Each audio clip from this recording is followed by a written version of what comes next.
buenas noches, bienvenidos a una edición más de Hablando Claro. Queridos telespectadores, lo primero de todo agradecer todas las felicitaciones, acogida de este programa, de nuestros entrevistados también de otras semanas, y aquí seguiremos Hablando Claro muchos jueves más. Hoy celebramos el Día Mundial del Medio Ambiente. En todo el planeta hay actividades, se celebra desde el año 73, la sede de este año es Barbados y con un lema interesante: alza tu voz, no el nivel del mar. Bueno, pues con ello también estamos, y felicitando también a la consejera del Cabildo de Tenerife, Ana Lupe Mora, por la gestión tan positiva y tan consciente que está haciendo del medio ambiente, y además los actos también que se programaron hoy en Tenerife. Por otra parte, una semana pues con muchos acontecimientos, por supuesto la foto de esa abdicación del rey de España y los acontecimientos que se sobreviven estos días, donde se plantea si es posible un referéndum o no, el papel de la monarquía, las felicitaciones también que le gana al monarca por su trayectoria, pero es un debate también que está abierto, que esta noche también vamos a hablar de ello. Y por otra parte, el petróleo vuelve a ser noticia, es un tema abierto también a la ciudadanía, también se plantea si puede haber una consulta popular, hay muchos ciudadanos que están a favor, otros que están en contra, pero también es un tema de plena actualidad. Aquí en Hablando Claro también tendremos petróleo esta noche, y encontré también una lista interesante del año 1511, donde casualmente coinciden postulados ya de los dominicos, misiones en el año 1511 en América Latina, que por otra parte se parece mucho al programa de Podemos de Pablo Iglesias. Entonces también vamos a comentar y hacer referencia a cómo es posible que en el año 2014 bueno, pues haya un programa muy parecido a un postulado que está considerado el primer manifiesto de derecho internacional del año 1511. Y para hablar de todo esto y muchas más noticias, incluso primicias que tenemos esta noche, tenemos a un catedrático, en este caso de Derecho Financiero y Tributario, y él es profesor de la Universidad de La Laguna. Guillermo Núñez además es presidente de una asociación que protege precisamente a ciudadanos que tienen problemas con sus impuestos. Él nos va a aclarar todo esto y por supuesto le damos la bienvenida esta noche a don Guillermo Núñez. Encantado de estar aquí. Buenas noches. Y bienvenido. Y vamos a hablar de esta asociación que preside y qué función tienen con los ciudadanos aquí en Tenerife. Bueno, es una asociación sin ánimo de lucro y es una asociación cuyo objetivo fundamental, como muy bien decía en la introducción, es apoyar a ciudadanos con recursos económicos medio-bajos con relación a los impuestos municipales exclusivamente, porque tampoco se trata de hacer competencia, entre comillas, a los que se dedican profesionalmente al tema de la asesoría, y cuyo objetivo fundamental es ayudarles a presentar o a defenderse jurídicamente frente a los impuestos municipales, es decir, frente a los ayuntamientos. ¿Por qué? Porque hemos comprobado que en los impuestos municipales muchas veces las cantidades que vienen obligadas a satisfacer los ciudadanos no son las que legalmente corresponden, pero sin embargo el ciudadano desiste de recurrir porque le sale más caro el recurso que la cantidad que viene obligado a pagar, con lo cual yo creo que es un resultado fatal que debe ser corregido en la medida de lo posible, y en esa vertiente está la asociación que yo presido. En este caso casi como una asociación de Robin Hood, de alguna manera. Bueno, en todos los temas impositivos yo creo que hay siempre algo de Robin Hood, hay también algo de solidaridad, ¿verdad? Pero de Robin Hood, pues sí, porque muchas veces los ayuntamientos o las administraciones en general no es que lo hagan conscientemente, por supuesto, pero sí que muchas veces aplican la ley de forma indebida, y como consecuencia para eso están los asesores jurídicos y en este caso nuestra asociación, para tratar de defender a esos ciudadanos que no se atreven a defenderse porque les sale más caro pagar al asesor que pagar el impuesto que se les reclama, ¿no? Y eso es, en definitiva, algo injusto, en mi opinión. Y de alguna manera tendrá muchos ciudadanos, además interesados, que van a poder contactar con usted, Por los supuesto. que ya le conocían y los que no le conocían, que sepan que esta asociación existe aquí en Tenerife. Sí, por supuesto, y que además estamos totalmente abiertos a apoyarles, a estudiar su caso, sin ningún tipo de contraprestación económica. Siempre le decimos al ciudadano que si quiere colaborar con alguna cantidad a efectos del mantenimiento y funcionamiento ordinario de la asociación, que lo haga. Si no lo puede hacer, pues le vamos a atender de igual manera. Pues esta noche además tenemos la fortuna aquí en el Canal 4 precisamente de poder dar una primicia, porque nos llegaron noticias del Ayuntamiento de Santa Cruz, donde se ha aprobado que se va a exponer unos días más adelante una moción institucional de cara a poder apoyar o respaldar más bien la bajada del IRPF, y usted tiene mucho que ver en esto porque es el catedrático de Financiero y Tributario que ha hecho todo un análisis donde sería posible bajar a los ciudadanos de Canarias el IRPF, incluso se habla hasta de un 50%. Un trabajo que usted le ha dedicado mucho tiempo, muchas horas y que nos beneficia a todos. Bueno, yo creo que es una propuesta no exclusivamente mía. De hecho, en las elecciones del año 1996, en las que el PP ganó en el ámbito nacional las elecciones generales, ya en Canarias, muchos de los que se presentaban por el PP defendían que efectivamente en el ámbito del IRPF al menos se pudiera establecer una bonificación que supusiera el 50% de la cuota, tal y como ocurre en Ceuta y Melilla en la actualidad, y no solo en el IRPF, sino también en otros impuestos, como pueden ser sucesiones, sociedades, etcétera, ¿no? ¿Qué ocurre? Que como muchas veces sucede, lo que es una promesa electoral luego no se materializa, ¿no? Y efectivamente eso ha quedado en el olvido y fue una propuesta política que a mí me parecía muy interesante, pero que se obvió y se olvidó. Y ahora lo que hemos hecho es retomarlo al hilo de las negociaciones de la modificación del régimen económico y fiscal de Canarias. ¿Por qué? Porque ahora ya se plantea como una reivindicación ciudadana, por eso ahí está la Alianza de Vecinos, que es la que pone de manifiesto que desde la sociedad hay un movimiento cívico que entiende que debe plantearse como reivindicación el que haya un tratamiento fiscal diferenciado para los ciudadanos que residimos en Canarias, o para todos los que residimos en Canarias. Si se piensa un poco en la propuesta, no es que tenga que ser calificada o pueda ser calificada como revolucionaria, ¿no? Ni como de Robin Hood, ni mucho menos, pero sí que puede tener una enorme incidencia desde el punto de vista social y económico, en la medida en que hasta ahora estamos acostumbrados a oír y a ver en la realidad que los beneficios fiscales que se puedan aplicar en Canarias siempre van para los empresarios y profesionales. Y eso puede estar justificado, y yo creo que de hecho está justificado, ¿no? Porque son elementos que supone que si yo incentivo fiscalmente el desarrollo de actividades económicas, eso va a redundar en beneficio de todos, ¿no? Mayores puestos de trabajo, mayores impuestos para la hacienda pública en la medida en que hay más trabajo, hay más contribuyentes, ¿no? Para los ciudadanos que se están escuchando y que no saben tanta economía, ¿cómo se lo podríamos decir fácilmente? ¿Cómo se traduce en su nómina mensual esta posible bajada del IRPF? Uy, se traduce en una consecuencia muy importante, que es que si efectivamente un ciudadano está pagando 100 por el IRPF, a partir del momento de la aprobación o reconocimiento de esa bonificación va a pagar 50. O sea, eso se va a traducir en que mensualmente va a haber la reducción en las retenciones que le practiquen y se va a ver al final, cuando tenga que hacer en su caso la declaración del IRPF, si la cuota a pagar es 100, se le va a quedar reducida en 50 euros. Bueno, eso suena muy bien. En 50, ¿no? Claro que suena muy bien, pero no es, lo que yo siempre trato de aclarar es que no es una reivindicación gratuita. Es decir, no es porque no queremos pagar impuestos, ¿no? No, ni mucho menos. Los empresarios, cuando defienden que hay que reconocerles beneficios fiscales por residir en Canarias o tener su actividad económica en Canarias, lo justifican en una serie de condicionamientos que existen por vivir en Canarias. Exactamente igual tendremos que reivindicar los consumidores canarios o los que percibimos rentas del trabajo en Canarias. Y en este caso además puede marcar incluso, utilizando cariñosamente la palabra revolución, también se puede contemplar el IGI aquí también. Por supuesto. Bueno, sabe que el IGI a partir de julio... Como bajada de IGI, no como subida. Bueno, pero sí que se puede contemplar, ya el IGI subió de julio del 2012 a la actualidad, ha subido, ¿no?, al tipo general al 7%. Se ha traducido en un incremento de la recaudación para la comunidad autónoma y también se benefician los cabildos y ayuntamientos. Pero si se reconociera esa bonificación en el IRPF, a todos los que vivimos en Canarias, primero, incluyendo empresarios y profesionales, primero, desaparecerían los incentivos particulares para empresarios y profesionales. Eso no es ninguna tontería, porque hoy el mayor nivel de conflictividad que existe en la aplicación del sistema tributario en Canarias reside en la aplicación de esos incentivos fiscales para los empresarios.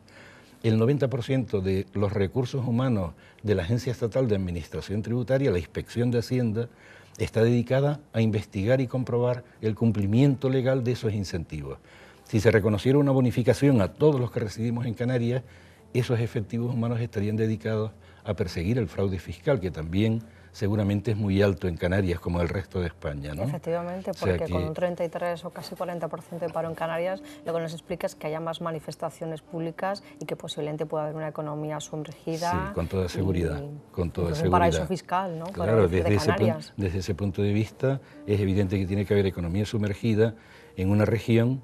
Yo no me atrevo a dar datos porque siempre es difícil dar datos de algo que se desconoce realmente, ¿no? Pero que se intuye que existe, porque es que si no, no se puede explicar que haya casi 270.000 parados oficiales en Canarias y que, sin embargo, no haya manifestaciones de descontento en la sociedad, ¿no? O sea, sabemos que ha habido un vuelco o pequeño vuelco electoral en las elecciones europeas en la que posiblemente se ha manifestado ese descontento, pero vivimos con cierta normalidad el momento económico difícil, ¿no?, de crisis que estamos viviendo sin que se haya desbordado todavía nada, ¿no?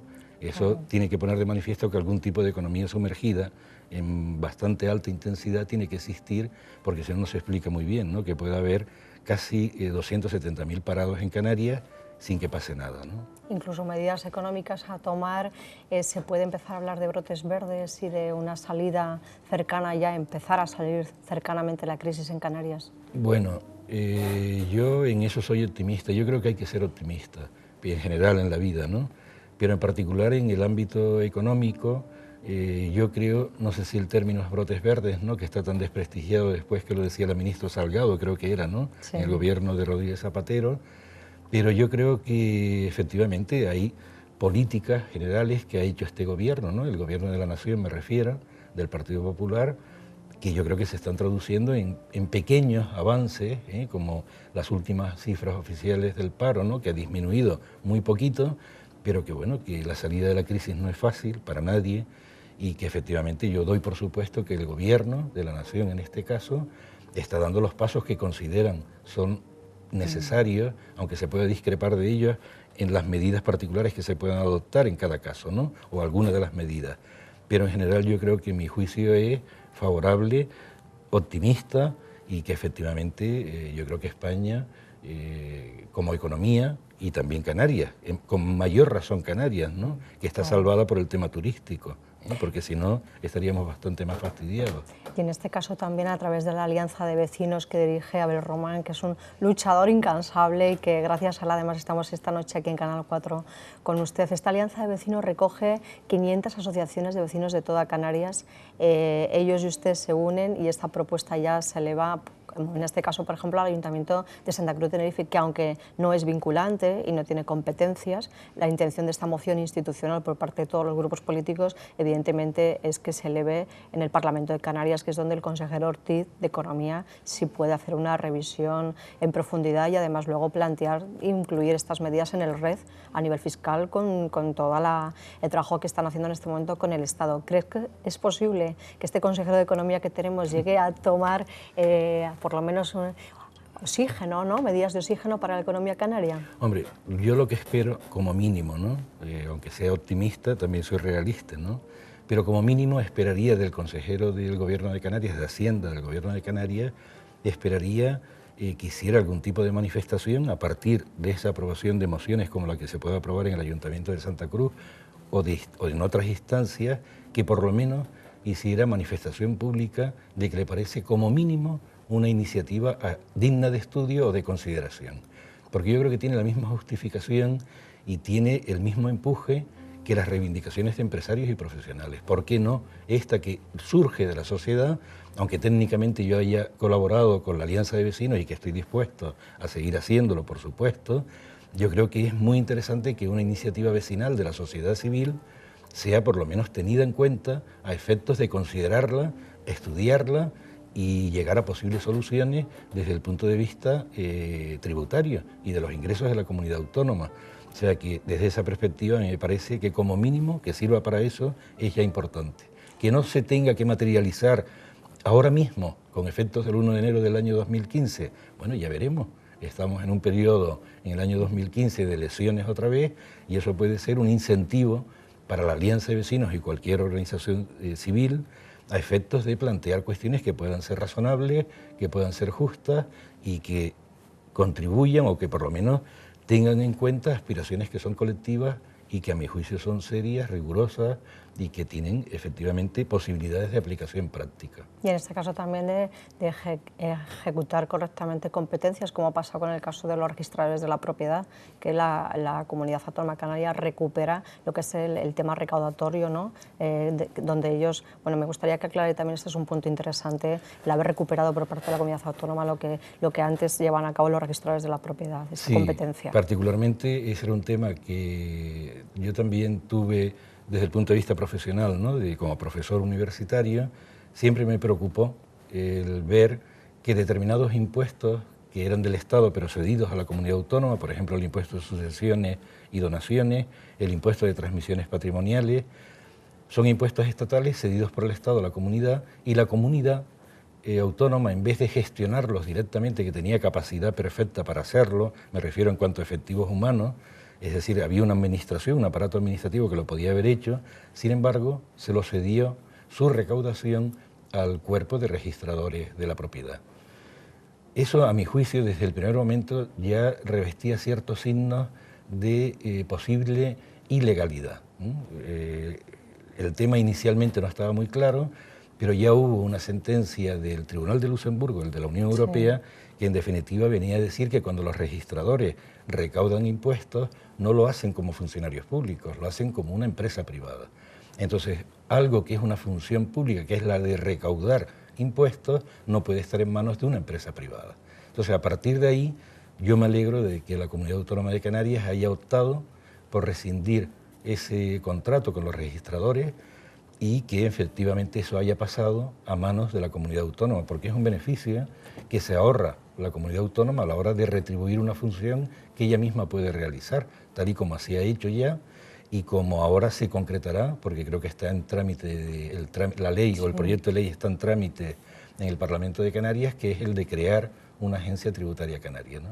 En este caso, si hablamos de que bienes, bueno, en este caso vamos a hablar de un bien como el agua, que ni siquiera sea un bien público, sino que es un bien de la humanidad, ya más reconocido por las Naciones Unidas. Recuerdo una película maravillosa de Iciar Boyarín, que se estrenó en el año 2010, que se llama también La lluvia, y que la trama de la película discurre en Bolivia, en Cochabamba, donde los ciudadanos bolivianos y sobre todo indígenas quieren recuperar el agua como un bien público que está en manos de una multinacional norteamericana y por supuesto lo luchan, lo pelean y al final lo consiguen. Y yo me pregunto, ¿cómo es posible que en Tenerife el agua pueda estar en manos privadas en pleno siglo XXI? Bueno, pues es una pregunta muy interesante, ¿no?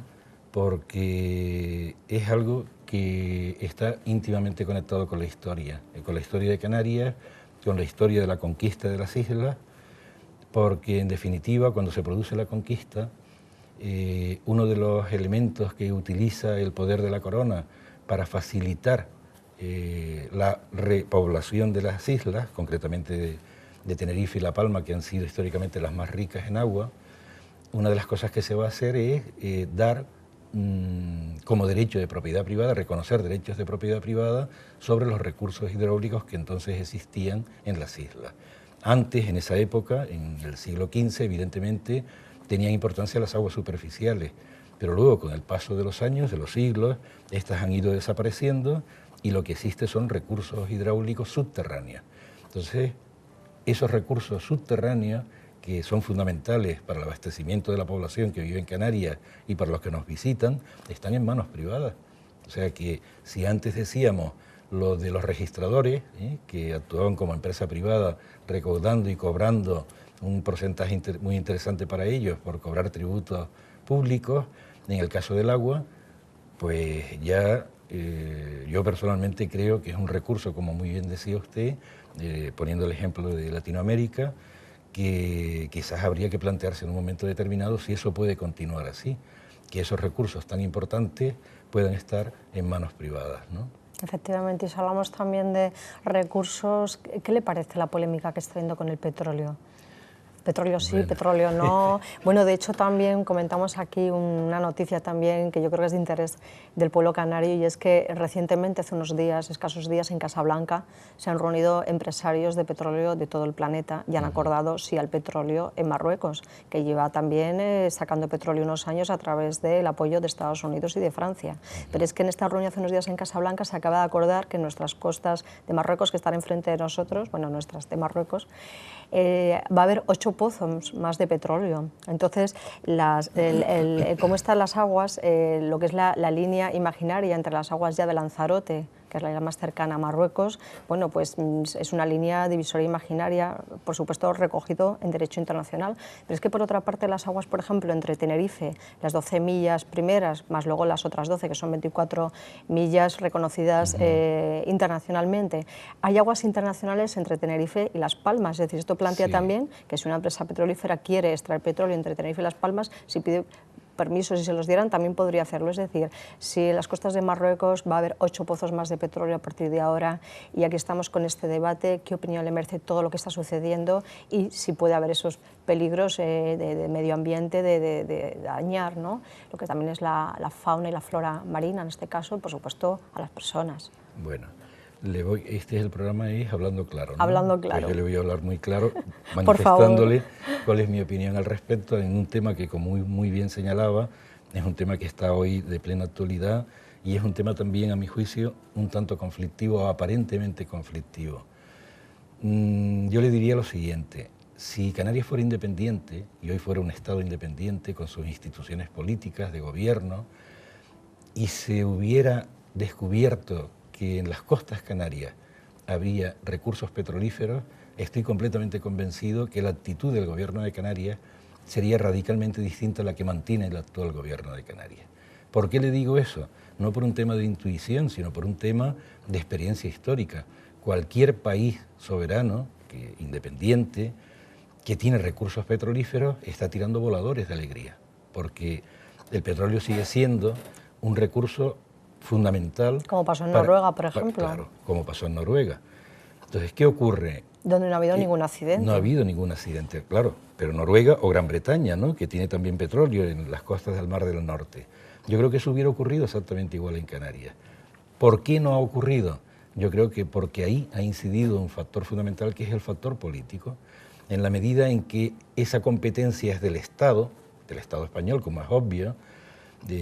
No es una competencia de la Comunidad Autónoma de Canarias. Intentaron inicialmente plantearlo así, no es así, y efectivamente, en la medida en que hay un enfrentamiento político entre el Partido Popular y Coalición Canaria, o el Gobierno de Canarias, Coalición PSOE, pues se ha, yo creo que, confundido la población, introduciendo un debate en el que se mezclan muchas cosas, entre otras el factor político, pero entre otras también los peligros reales que supone que haya de explotación de pozos petrolíferos en las costas canarias. Claro que sí, lo hay, pero actualmente, sin haber pozos petrolíferos, hay también un alto riesgo, que es el paso por aguas internacionales, que son las Canarias, como muy bien apuntaba antes, de grandes petroleros transportando muchísimo petróleo, que en cualquier momento puede ocurrir un accidente. Unos 7.000 al año. O unos 7.000 al año. O sea que a mí me parece que lo del debate del petróleo, ¿quién no va a estar de acuerdo si a cualquier ciudadano se le pregunta, ¿usted cree que debemos preservar el medio ambiente en Canarias? Yo no creo que haya nadie que diga,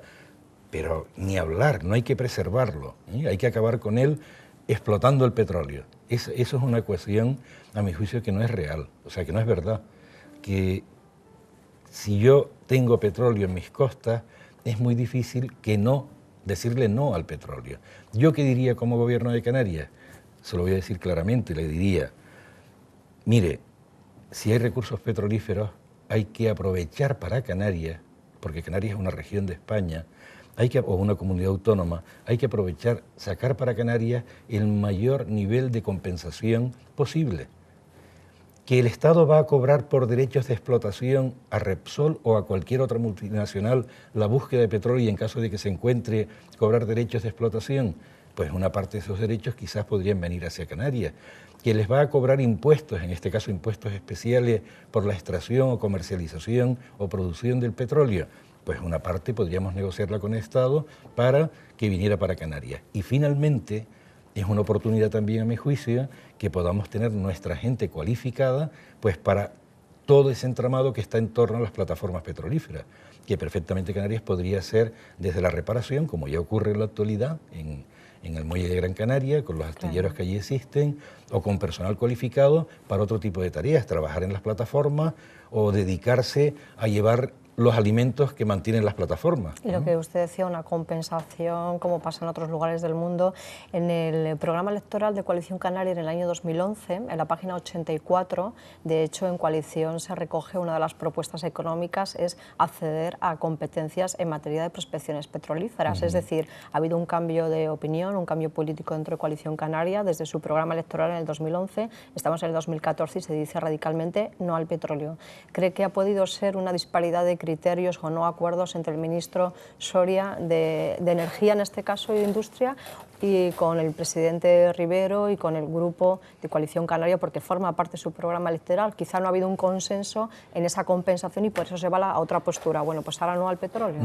Lo desconozco realmente, ¿no? Pero lo dudo. O sea, yo creo que ha sido más un problema de utilizar políticamente el tema del petróleo en términos, como le digo, políticos y fundamentalmente de tipo electoral, y jugando una baza a la que la población en general es muy sensible, que es la de un atentado o un posible accidente que afecte al medio ambiente de Canarias, que es un elemento vital para Canarias a la hora de realizar su actividad económica fundamental, que es el turismo, ¿no? Yo sigo creyendo que si hay países como Noruega o Gran Bretaña, en los que los años que llevan explotando sus recursos petrolíferos no ha habido ningún tipo de incidencia en el medio ambiente, todo lo contrario, lo que tendríamos que exigir desde Canarias no es tanto decir no a la posibilidad de explotar un recurso natural que todavía no sabemos si está o no, y exagerar las medidas de protección del medio ambiente, pero no decir no al petróleo sin más, porque eso perjudica a Canarias. Yo creo que ese mensaje puede calar en determinados sectores de la población, pero en otros yo creo que es un argumento un poco forzado y que yo no veo como un argumento racional, sobre todo por lo que le comentaba antes, ¿no?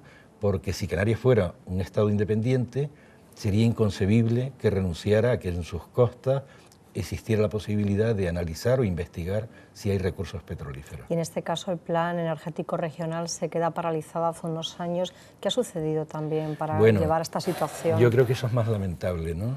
Porque si efectivamente Canarias hubiera cumplido su gobierno autonómico, de los distintos colores que ha habido en los últimos años, hubiera cumplido con sus responsabilidades como gobierno, hoy estaríamos, desde la perspectiva que ellos están defendiendo o que defiende el gobierno, mucho más legitimados para decir, mire, en Canarias el 90% del gasto energético procede de energías alternativas.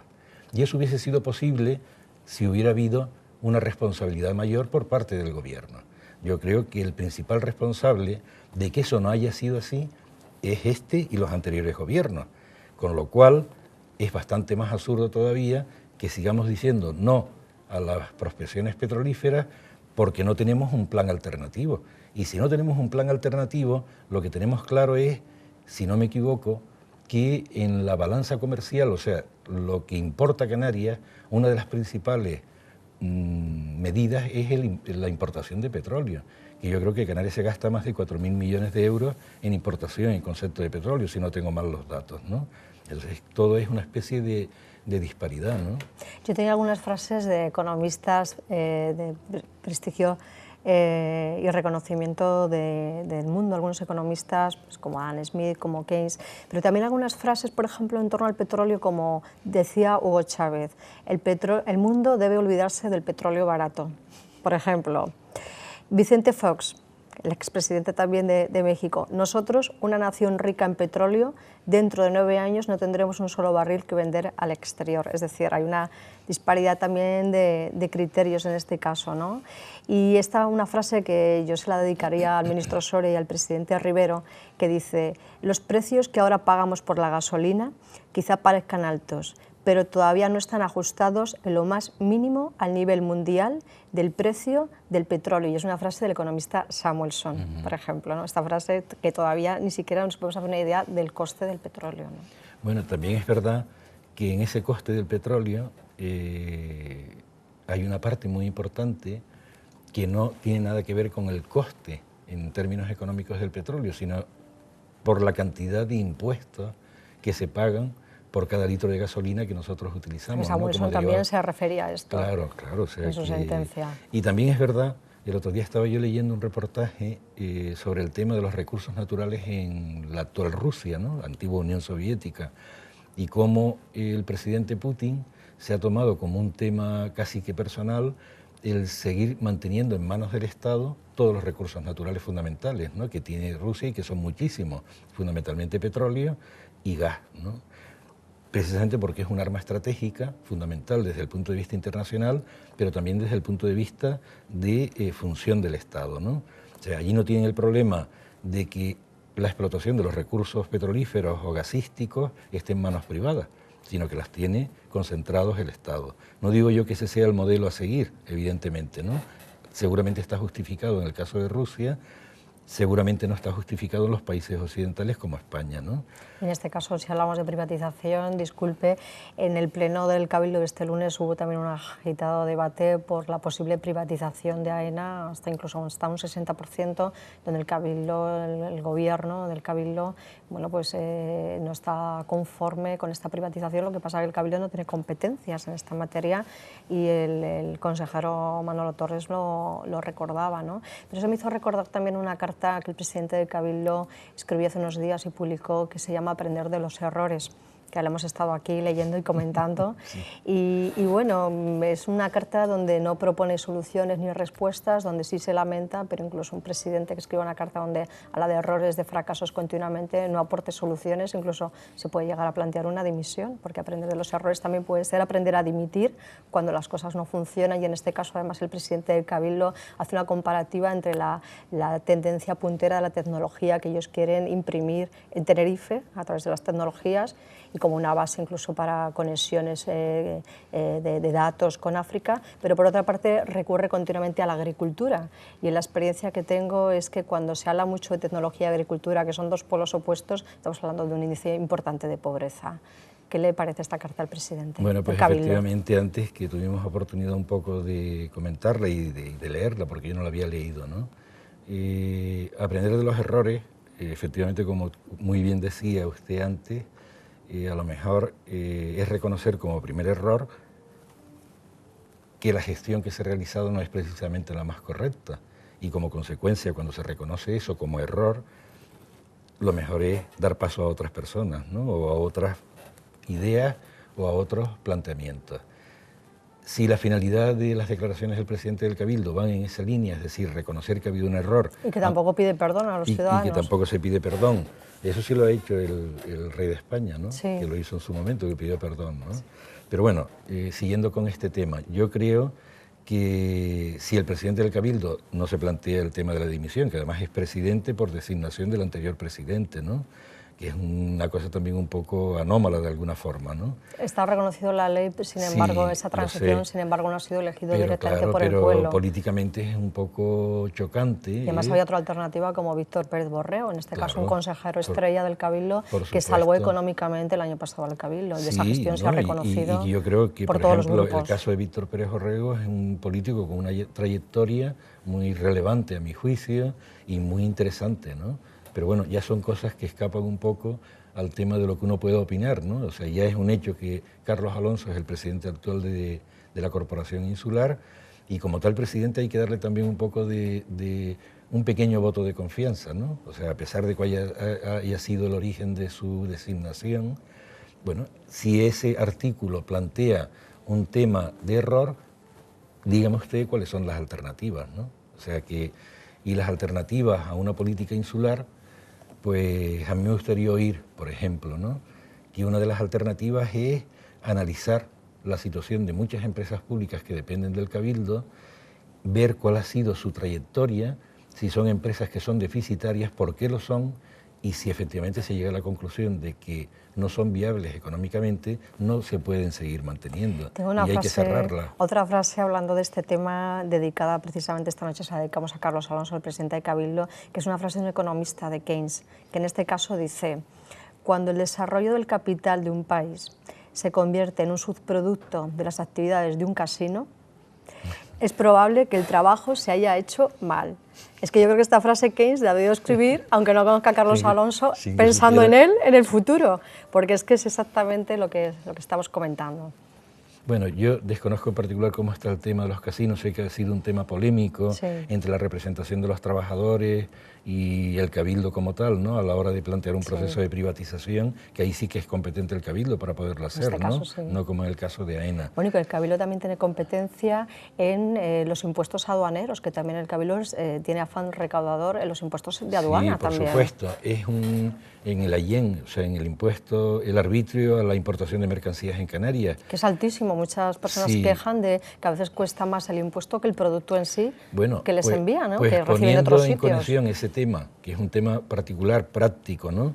Con lo que Carlos Alonso plantea aquí en el tema de la industria, que por qué no tenemos una industria más potente o una agricultura más potente en Canarias, pero en particular en el caso de la industria, que habla de un nivel de protección en el tiempo que es muy reciente, no es así. O sea, la industria o la actividad industrial en Canarias siempre ha tenido un nivel de protección arancelaria, es decir, un arbitrio que ha protegido la industria o que con finalidad proteccionista de la industria que se realiza en Canarias, pero lo tiene desde el año 72, o sea, no es de ayer, es desde la primera ley de régimen económico fiscal de Canarias. ¿Qué ha ocurrido? Que con ese nivel de protección que pagamos los consumidores, quien paga el arbitrio somos los que consumimos productos que vienen de fuera, que compiten con los que se fabrican aquí. ¿Ha mejorado por eso, a pesar de ese nivel de protección, la industria canaria? Yo creo que no. Y si ha mejorado es una mejora pírrica. A lo mejor lo que ocurre es que los cabildos y ayuntamientos canarios, que tienen un régimen especial de financiación, se nutren del cobro de ese arbitrio que pagamos los consumidores en Canarias y que asciende en la actualidad, si no me equivoco, a más de 110 millones de euros al año, solo por el pago del arbitrio. Tenemos otra frase más de Keynes también, este economista. Esta se la voy a dedicar a Fernando Clavijo, porque él esta semana en los medios de comunicación decía que él está a favor, ampara a la Alianza de Vecinos en esta propuesta. De la bonificación. Claro, pero hacer de alguna manera una acción mediática cuando tampoco tiene competencia el alcalde de La Laguna. Y hay una frase de Keynes que también me parece que viene al caso, que dice: tras cualquier acción de un político se puede encontrar algo dicho por un intelectual 15 años atrás. Pues sí. Pues sí. En este caso, bueno, pero yo los estudiosos como usted, los economistas, los abogados... Pero en este caso en particular lo que dice que efectivamente hace una declaración porque no tiene responsabilidad desde el punto de vista tributario, ¿no? No es lo mismo que hiciera la declaración a favor de la bonificación el consejero de Hacienda que el alcalde del Ayuntamiento de La Laguna, ¿no? Es verdad. Pero de todas formas a mí me parece interesante que haga esa declaración a favor, en particular del reconocimiento de una bonificación en el IRPF para todos los que vivimos en Canarias. Eso le honra, desde luego. Y a nosotros nos viene muy bien, porque en definitiva es un peso político a la hora de decirle, por ejemplo, en esa hipótesis, que no sé si habrá ocurrido, ¿no? Pero imagínese que el consejero de Hacienda, el don Javier González Ortiz, ante esa moción que usted anunciaba antes en el Ayuntamiento de Santa Cruz, imagínese que tratara de hacer presión sobre el alcalde para que no se aprobara, que es del mismo partido. Bueno, pues si otro miembro destacado de su partido ha asumido, aunque no tenga competencia en el tema, esa reivindicación, se lo pone más complicado. En este caso, dos alcaldes con peso, claro, y además de presidente insular. O sea que es muy importante y además muy interesante. Congreso hay de Coalición Canaria este fin de semana. ¿Qué cree que pasará? Tienen que decir candidatos ya con urgencia. Es un tema que no está muy claro todavía, ¿o sí? No lo sé, la verdad es que no lo sé porque yo nunca he pertenecido a Coalición Canaria, ni he sido militante de Coalición Canaria, pero sí he estado con responsabilidades de gobierno en el Ayuntamiento de Santa Cruz, pero sin estar nunca realizando actividad, para decírselo claro, también con motivo del título del programa. Yo era concejal de Hacienda y de Recursos Humanos en el Ayuntamiento de Santa Cruz del año 2003 al año 2006, y mis principales enemigos eran los de Coalición Canaria. Pero eso es así, porque siempre los partidos políticos yo creo que son reacios por sí mismos, ¿no?, a que un intruso, entre comillas, tenga responsabilidades de gobierno, y en eso yo creo que fue fundamental la posición del alcalde, de Miguel Cerolo, en el sentido que sigo considerándolo igual en la actualidad, ¿no?, que es una persona no sectaria, que no tiene en cuenta los orígenes partidistas o no de las personas que pueden colaborar con él o que colaboraron con él en un momento determinado, y eso explica de alguna forma que yo estuviera ahí, pero como un outside, ¿no? O sea, fuera de lugar un poco. Más como en fase Robin Hood, sí, más o porque menos. además su perfil es más humanista que político, por lo que estamos viendo en supuesto. esta entrevista. No tengo espíritu de político, lo digo con toda sinceridad. Y además dimitió, se marchó sí, antes de que acabara el mandato. A los 3 años de estar ahí en el ayuntamiento. Y además ahora está en proceso judicial, tiene una declaración en el Tribunal Supremo en Madrid este 25 de junio, a través de una imputación que realmente vino de rebote por declarar como testigo en este juicio que sí tiene abierto Cerolo, por el tema de las obras en el Instituto García Cabrera, precisamente para trasladar allá a algunos funcionarios del Ayuntamiento de Santa Cruz. ¿En qué estado se encuentra este proceso en este momento? Bueno, es un proceso, fíjese, eso ocurrió, las obras en el Hermano García Cabrera fue en el año 2005. La denuncia se puso inicialmente en el año 2006. Esa denuncia fue archivada por un juzgado de Santa Cruz de Tenerife porque la juez entendió que no había motivos para que prosperara la denuncia. Estamos hablando del año 2005, año 2006. En el año 2008, una asociación que se llama Justicia y Sociedad, que es de Izquierda Unida, puso una nueva denuncia y esa denuncia se tramitó por la Fiscalía de Las Palmas. Se tramitó por la Fiscalía de Las Palmas porque es la del Tribunal Superior de Justicia de Canarias, y Miguel Cerolo entonces era diputado regional, ¿no? Una persona que en todo caso tendría que ser juzgada por el Tribunal Superior de Justicia. Se inició la investigación en el año 2008 y no concluyó para un tema de tanta trascendencia, es curioso y significativo, hasta el año 2012. Es decir, que es en el año 2012, cuando ya Miguel Cerolo está nombrado senador, si no me equivoco, en representación de la comunidad autónoma, se reabre el tema en el sentido de que la denuncia se presenta ante el Tribunal Supremo. Claro, ese tipo de datos, yo que soy una persona que de verdad se lo digo, confío, y además lo explico así, porque es mi profesión y además estoy convencido de ello, si no, no lo haría, del derecho, y que el derecho funciona y que gracias al derecho la sociedad está organizada y puede funcionar. Cuando veo ese tipo de cosas, hay algo que no encaja, ¿no? O que por lo menos me lleva a plantearme si de alguna forma determinadas actuaciones judiciales, en este caso de la Fiscalía Anticorrupción, no pueden responder más a criterios políticos que a criterios estrictamente de justicia, ¿no?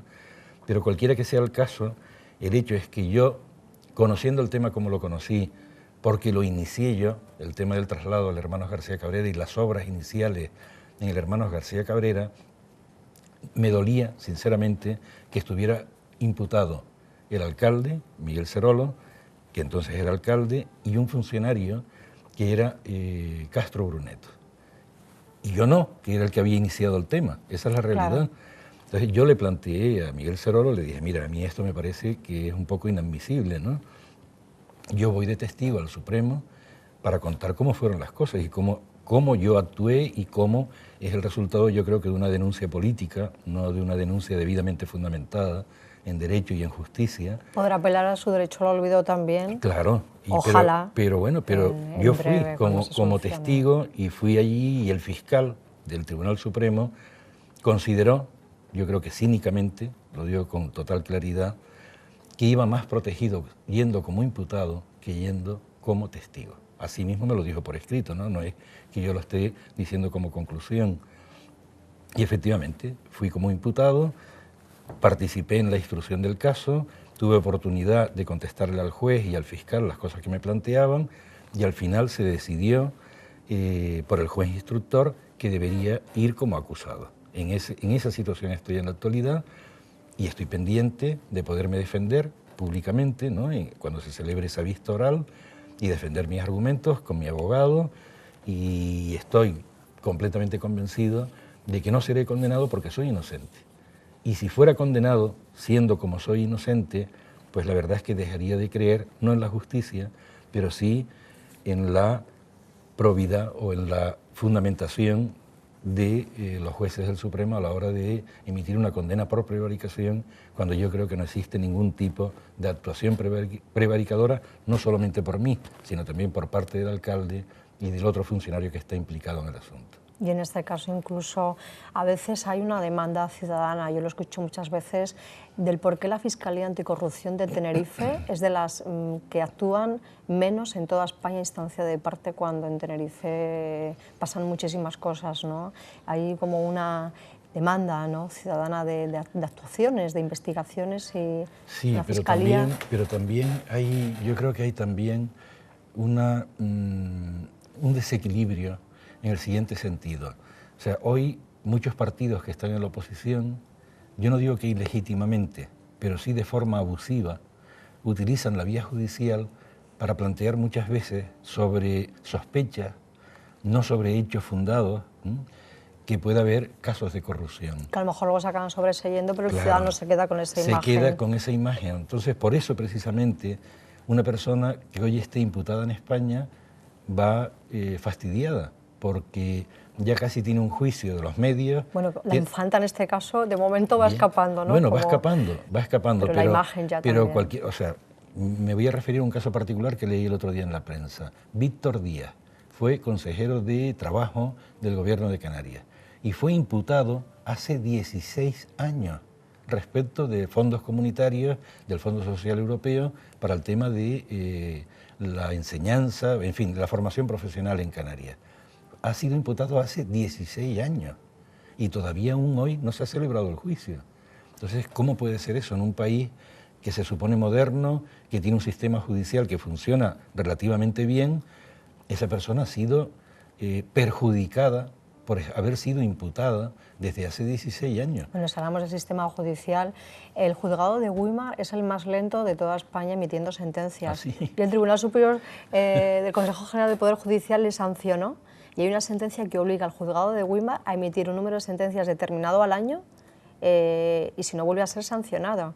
Imagínese hasta qué punto se llegó en Güímar, en ese juzgado. Claro, pero bueno, eso es... De lentitud en la tramitación de los expedientes y las sentencias. Claro, por eso cuando se habla del sistema judicial en España, yo creo que también hay que diferenciar, como siempre, ¿no?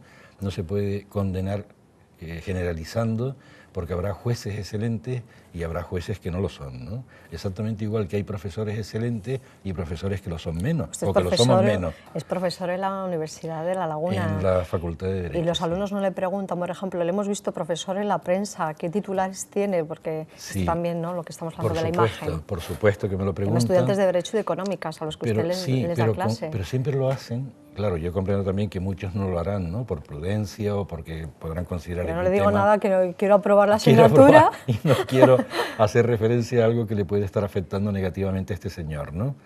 Pero también le diré que las personas o mis alumnos que me han preguntado por el tema lo hacen siempre desde el máximo cariño, como me lo hacen también antiguos funcionarios del Ayuntamiento de Santa Cruz.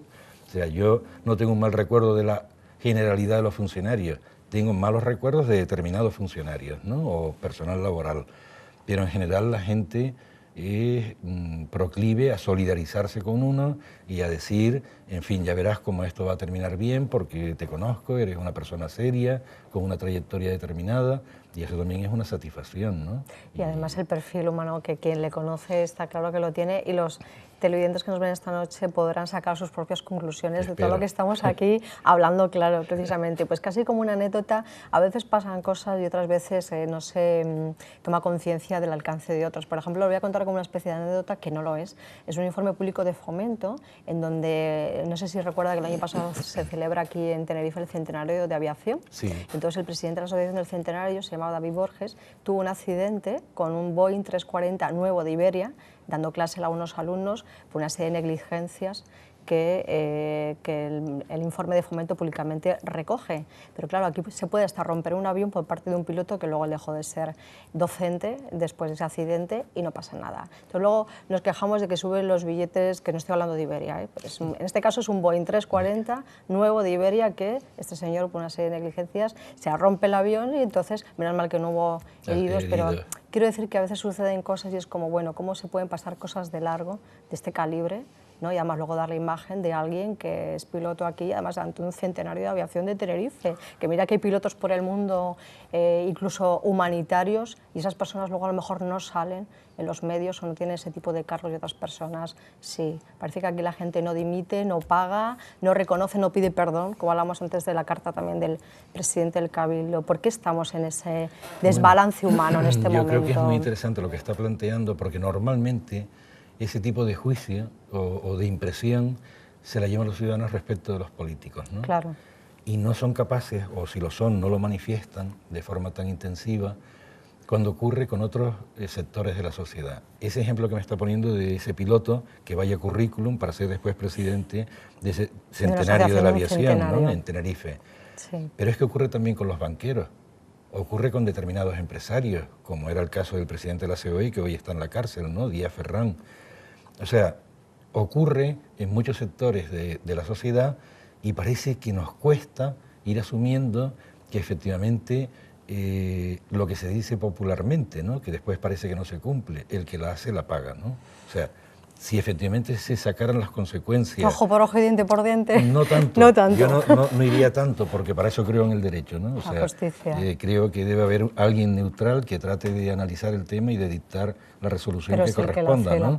Pero efectivamente. Que responda, que haya una responsabilidad que haya una responsabilidad pública. Y que las personas asuman su responsabilidad y, por tanto, asuman las consecuencias de su actuación, ¿no? ¿Qué le parece ese manifiesto que exponíamos al principio del programa, que también se recoge en la película También la lluvia? Bartolomé de las Casas con Vitoria, que son los padres del derecho humano internacional, con el rey se tiene que elegir por el pueblo, eso decían ya en el año 1511, los bienes hay que repartirlos, nada de impuestos, fuera la esclavitud, eso está recogido, cualquier telespectador que le interese se puede poner en contacto con nosotros, yo le paso el manifiesto o lo pueden encontrar en internet perfectamente, y además está en esa película recogido, que recomiendo. Y por otra parte, Pablo Iglesias con lo mismo, bueno, el rey, mejor no monarquía, que los ciudadanos ahora decidan si hay rey o no hay rey, es decir, es una copia y pega de un manifiesto del año 1511. ¿Qué le parece la visión de Pablo Iglesias? Y además, dominicos por un lado y por otro lado, extrema izquierda, 500 años de diferencia. Es lo mismo, están diciendo lo mismo. Bueno, pero yo haría un pequeño matiz. El padre Vitoria, Bartolomé de las Casas, en fin, sabe perfectamente que los orígenes del derecho internacional público tienen una parte muy activa, personajes o figuras históricas como las que acabamos de señalar, ¿no? Y eso tiene consecuencias después de 5 siglos, ¿no? Y se sigue manteniendo, lo cual a mi juicio es bueno. También nosotros mantenemos enseñanzas que vienen desde la época de los griegos o que vienen de la época de los romanos y que siguen perdurando porque efectivamente han tenido razón de ser o se han ido afianzando y consolidando a lo largo del desarrollo histórico, ¿no? Pero dicho eso, entre las cosas que hoy repite Podemos o Pablo Iglesias, que es la estrella de ese movimiento político, hay algo que también decían nuestros pensadores clásicos, como estos que acabamos de citar, que era el tema de la usura. Pues también ya desde entonces la Iglesia Católica, fundamentalmente, no la protestante, pero sí la católica, hablaba de lo abusivo que suponía que los banqueros pudieran cobrar tanto en concepto de intereses, ¿no? Si eso se decía hace 5 siglos, también hoy tiene tanta actualidad, ¿no? O sea que es perfectamente comprensible. Y valores vigentes que son universales, y que son universales, que viajan a través del tiempo efectivamente y que nadie puede apoderárselos, y menos para... Bueno, está en su derecho de esgrimir en su programa político lo que quiera. Total y son valores universales reclamados hace mucho tiempo. Pero a partir de ahí, lo que me apuntaba ahora mismo del tema de Podemos, la verdad es que no conozco su programa, sino a retazos en alguna cosa que he podido leer, en fin, en los medios de comunicación, o la actuación en televisión de ese líder político, de esa estrella. Yo no lo llamaría todavía líder político, ¿no? Pero sí una estrella mediática, que ese ha sido el origen fundamental de su incidencia desde el punto de vista político, de Pablo Iglesias, ¿no?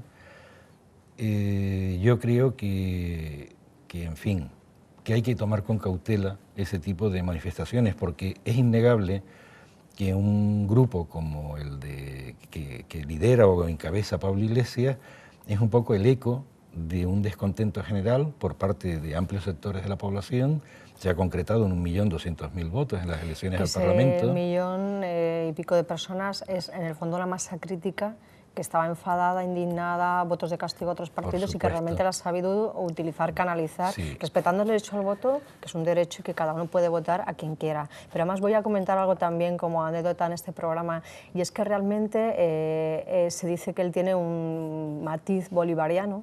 Y de hecho hay una carta abierta en estos días también desde Venezuela, un grupo de personas de Venezuela le hacen una carta abierta a Pablo Iglesias estos días y le dicen que ese sistema ha fracasado en Venezuela y que no se empeñe de alguna manera en no llevarlo ya a España, sino a Europa. Pero es que por otra parte, Hugo Chávez realmente bebió de las fuentes de Simón Bolívar, pero lo que muchas personas no saben es que Simón Bolívar, que además fue masón y estuvo vinculado a la masonería en París, donde bebe de estas fuentes, pero su ideal de hombre fue un guerrero precisamente inca, en Cuzco, que fue ejecutado en el año 1572, que fue la primera persona, Tupac Amaru, un líder indígena, fue el primero que creyó en la Unión de América, el primero que pidió la Unión de América como un Estado único, ya en el año 1572, que fue ejecutado, y que realmente Simón Bolívar se enamora de este personaje, la filosofía de este personaje la lleva a su postulado, la enriquece a través de la masonería, lo que aprende en Europa, luego él crea sus bases, evidentemente, y Hugo Chávez realmente hace una mala copia